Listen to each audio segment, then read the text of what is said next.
अस्सलाम वालेकुम स्टूडेंट्स, आज हम फ्लूइड डायनेमिक्स का फोर्थ लेक्चर स्टार्ट कर रहे हैं और आज का हमारा टॉपिक है टर्मिनल वेलोसिटी। जैसा कि इससे पहले हमने स्टोक्स लॉ में इसका इंट्रोडक्शन देखा था कि स्टोक्स लॉ का जो हमारे पास फार्मूला था that was F drag equals to 6 pi eta R V, और वहाँ पे मैंने आपको बताया था कि वी से मुराद टर्मिनल वेलोसिटी। अब टर्मिनल स्पीड कौन सी स्पीड है, इस चीज़ की तरफ हम आ रहे हैं। तो इसके पहले मैं ज़रा आपको डेफिनेशन बता दूं कि ये मैक्सिमम एंड कांस्टेंट स्पीड है किसी भी ऑब्जेक्ट की जब वो किसी फ्लूइड में फॉल करता है। मैं एक दफ़ा फिर रिपीट कर रहा हूँ कि टर्मिनल वेलोसिटी या टर्मिनल स्पीड किस स्पीड को बोलते हैं। ये किसी भी ऑब्जेक्ट की मैक्सिमम एंड कांस्टेंट स्पीड है जिस स्पीड के साथ या किसी फ्लूइड में फ्लो करता है। अब मैंने दो वर्ड यहाँ पे बोले, एक तो मैंने मैक्सिमम का वर्ड बोला है और दूसरा मैंने वर्ड यहाँ पे कांस्टेंट का बोला है। अब ये चीज़ हमें पता है जब कोई ऑब्जेक्ट ड्रॉप किया जाए फ्लूइड में, चाहे कोई लिक्विड हो, हमारे पास मिल्क है, वाटर है, हनी है, ऑयल है या एयर है, क्योंकि एयर में अब जो है गैसेज हैं और गैसेज भी फ्लूइड हैं।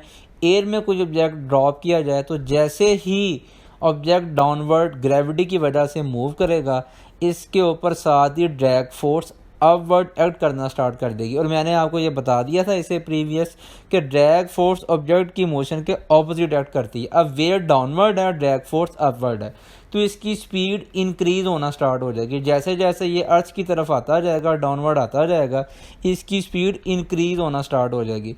और स्पीड इंक्रीज होगी तो इसकी वजह से ड्रैग फोर्स भी इंक्रीज होगी। ये चीज़ हम स्टोक्स लॉ में देख चुके हैं, क्योंकि drag force 6 pi eta R V है और जब स्पीड इंक्रीज होगी तो फिर ड्रैग फोर्स इंक्रीज होना, इसका रेडियस भी कांस्टेंट रहता है और इसकी जो कोफिशिएंट ऑफ विस्कोसिटी है वो अगर सेम फ्लूइड है तो वो चेंज नहीं होगा, तो अब ड्रैग फोर्स चेंज होगी। अब ये जैसे जैसे नीचे आता जाएगा एक ऐसा वक्त आएगा कि अपवर्ड एक्ट करने वाली ड्रैग फोर्स इसके वेट के इक्वल हो जाएगी।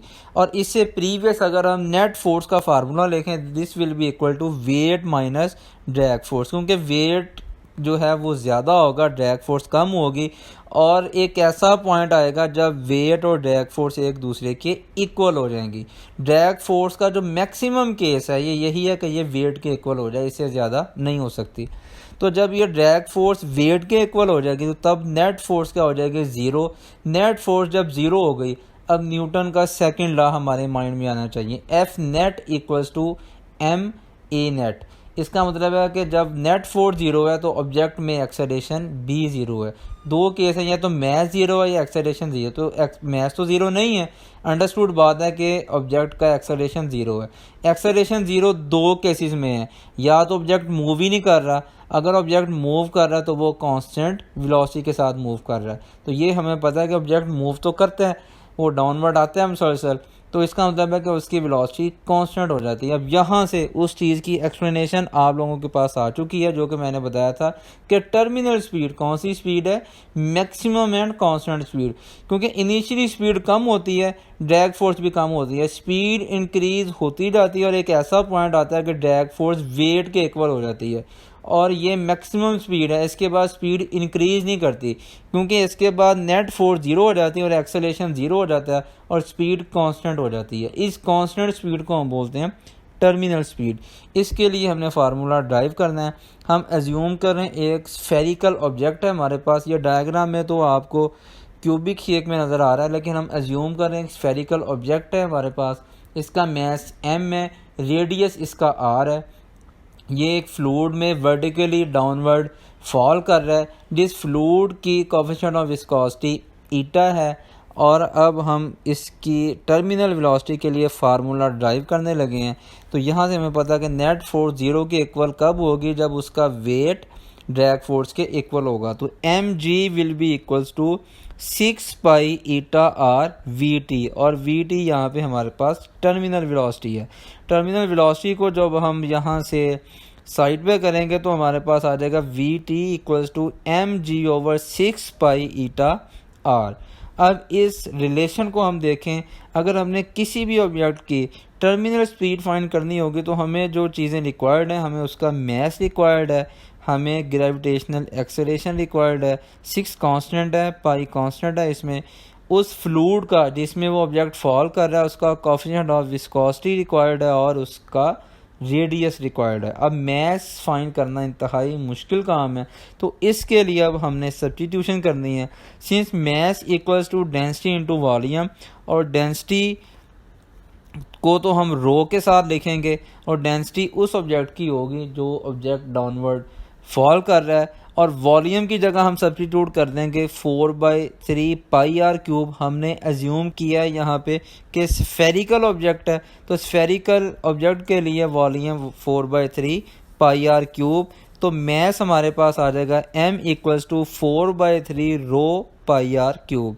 ये हमने इक्वेशन 1 में सब्स्टिट्यूट कर देंगे और Vt will be equal to 4/3 rho pi R cube into G divide by 6 pi eta R. जब इस इक्वेशन को हम सिंप्लीफाई करेंगे तो टर्मिनल वेलोसिटी का जो फार्मूला हमारे पास आएगा, this will be 2g rho R square divided by 9 eta. तो ये फार्मूला, अब यहाँ पे हम चीज़ें देखें तो हमें जो चीज़ें रिक्वायर्ड हैं, ग्रेविटेशनल एक्सेलरेशन रिक्वायर्ड है, कोफिशिएंट ऑफ विस्कोसिटी रिक्वायर्ड है, डेंसिटी रिक्वायर्ड है, और डेंसिटी फ्लूइड की डेंसिटी नहीं है, ये उस ऑब्जेक्ट की डेंसिटी है जो ऑब्जेक्ट फॉल कर रहा है, और चौथी चीज़ जो हमें चाहिए वो ऑब्जेक्ट का रेडियस चाहिए। ये सारी चीज़ें जब हम सब्स्टिट्यूट करेंगे तो हमारे पास टर्मिनल स्पीड आ जाएगी। यहाँ से एक क्वेश्चन है हमारे पास कि फॉग ड्रॉपलेट्स को अगर हम देखें तो फॉग ड्रॉपलेट्स हमें स्टेशनरी फील होते हैं, हमें इस तरह लगता है जिस तरह हवा में ये जो हैं वो सस्पेंड हुए हैं। तो ऐसा क्यों फील होता है? तो ये रिलेशन हमें बता रहा है कि टर्मिनल वेलोसिटी ऑब्जेक्ट के रेडियस के स्क्वायर के डायरेक्ट प्रोपोर्शन में है। इसका मतलब है कि ऑब्जेक्ट जितना स्मॉल होगा टर्मिनल स्पीड भी इतनी कम होगी। अब यही वजह है कि फॉग ड्रॉपलेट्स का वेट बहुत कम है, ये रीज़न भी है। और अल्टरनेटिव अगर हम इसकी रीज़न देखें तो फॉग ड्रॉपलेट का साइज़ ही बहुत कम है, रेडियस ही बहुत कम है। अब रेडियस जब बहुत ज़्यादा कम है तो इस वजह से इनकी टर्मिनल स्पीड इंतहाई कम है। अब टर्मिनल स्पीड इतनी कम होती है कि ये नीचे तो आ रहे होते हैं लेकिन अपीयर ऐसे होते हैं कि जैसे ये सस्पेंड है। उम्मीद है कि ये लेक्चर आपने अंडरस्टैंड कर लिया होगा। इंशाल्लाह इस सीरीज़ को आगे कंटिन्यू रखेंगे। Till then wait for the next video.